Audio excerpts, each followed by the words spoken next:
Good morning, everybody. Mike Keenan, Kane Fitness. I did a Facebook Live the other day on exercising your immune system, and I wanted to do a quick tutorial for to be able to send out on email. So I'm going to make this real quick.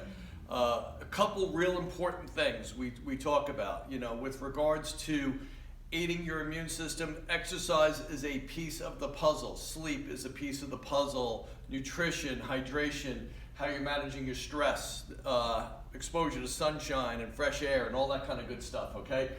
But let's focus today just on exercise. We'll do some other things at another time. And of course, I'm always hitting you guys up with something new. So let's talk about exercise. What's the goal of all exercise is to reach temporary muscle failure to create a lactic acid response. Lactic acid, for lack of better terms, acts like a neurotransmitter. It tells the brain that the activity that you're doing, you can no longer continue at this pace. So the brain has to make certain accommodations to prepare you for the next time you encounter this type of resistance or this type of activity so you can overcome and become. So lactic acid forms in the muscle. It tells the hypothalamus in your brain that you can no longer continue this, and we got to start a process of making changes. In your hypothalamus are things like heart rate, blood pressure, core temperature, and a lot of the controls of the body are all stored and designed and implemented through the hypothalamus. Hypothalamus talks to the pituitary gland. Pituitary gland secretes something called thyroid stimulating hormone, which hits the thyroid. It produces a hormone called T4, which goes out into the body, and when it starts to reach its target tissue, being the mitochondria, which is the powerhouse of your cell, it goes active as T3. And what happens in the mitochondria is your body is able to convert oxygen and fat into a usable form of energy called ATP. Sugar is required for this process as well, glucose. That's why we always say fat burns in a carbohydrate flame. So once it hits the mitochondria, it increases the number, the size, and the efficacy or the ability of that mitochondria to convert fat and oxygen to energy a whole lot faster. Okay, we start to also get some increase in muscle fiber. You start to develop more strength, more tone, more definition, and because you're burning fat and oxygen, you're increasing your fat burning capacity. Now there's some other great side effects that come along with this. You get an increase in testosterone, increase in human growth hormone, and about 30 other tissue repair hormones. Remember, you're breaking the body down, and now we got to build it up to be bigger and stronger. So you need these hormones to be released so that your body can accommodate. Now, one of the other side effects with regards to immune system is we get a decrease in CRP, which is C-reactive protein. Sorry, I drew a blank there for a second. Okay, C-reactive protein is not just a marker of inflammation in the body, it's also a cause of inflammation. And here's where the immune system comes in.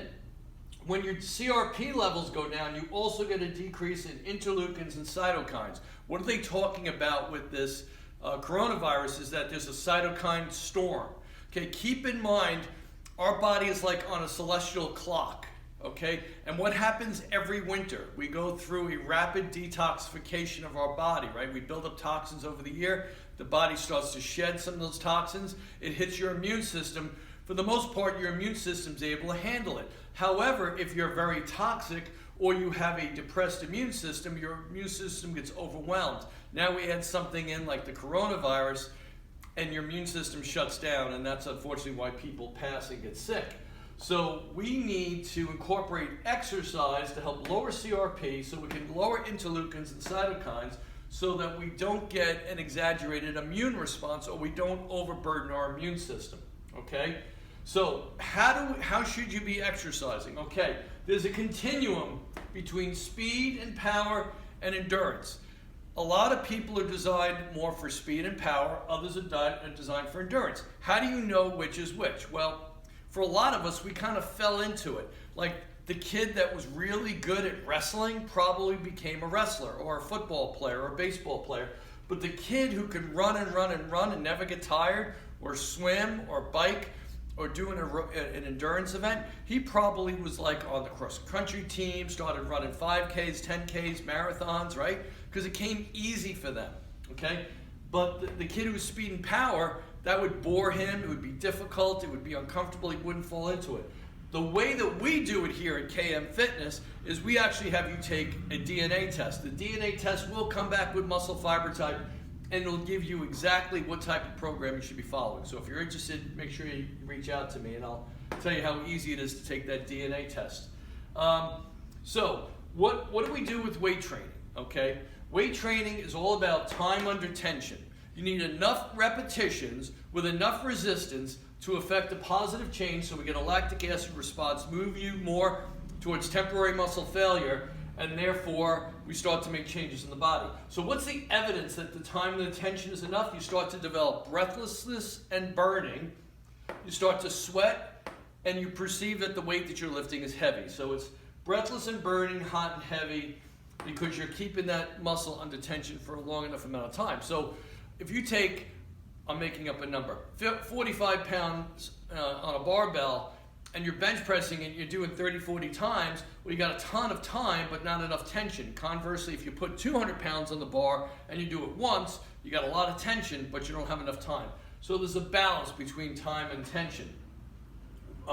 With regards to cardiovascular training, to try to stimulate this system to work like this, we teach what's called burst training. Burst training is going as hard and as fast as you can for a small amount of time to achieve a breathless and burning condition. So let me tell you how we teach our clients to do that. You go out to the boardwalk, or if you can get back on the boardwalk soon, you do a slow jog, you pick out 2 benches that are about 100 yards apart, and you sprint from one bench to the other. And then after that, you're gonna be so tired you need to walk. So start walking. When you feel like you can jog again, start up a slow jog, pick out 2 more benches, and go ahead and do another sprint. Some people, what they do, they're very organized. They go up to the high school gym, and what do? They sprint that 100 yards, they walk around the corner. Then they sprint 100 yards and they walk around the corner. And they may do that for 1 to 2 miles, right? It's a great way of getting that burst training. But you want to go as hard and as fast as you can. Now, why are we saying running? You can also do it on a bike, or you can do it on an elliptical, or you can do it on a rowing machine. You can't do it on a treadmill. Let me explain why. Outside running, on a bike, on an elliptical, on a rowing machine, you can go from a slow or moderate speed to an all-out burst in the snap of the fingers, okay? And that's what you want. You want to engage that fight or flight response, okay? That's what's gonna cause that lactic acid production. It's gonna cause a lot of those stress hormones in an acute, in a very quick way to accelerate. If you try to do that on a treadmill, treadmills don't go up that fast. So you're losing the whole burst part of the program, and that is really key to having success. Okay, so all these things we talked about, testosterone, human growth hormone, other tissue hormones, where do they become active, or where do they do their work? Mostly when you're sleeping or resting. So that's why sleep is so important, proper hydration, nutrition, managing your stress along with exercise. Okay, if anybody has any questions, please just shoot me back a response. This is going up by email. So guys, take care, be well, and I'll talk to you all real soon.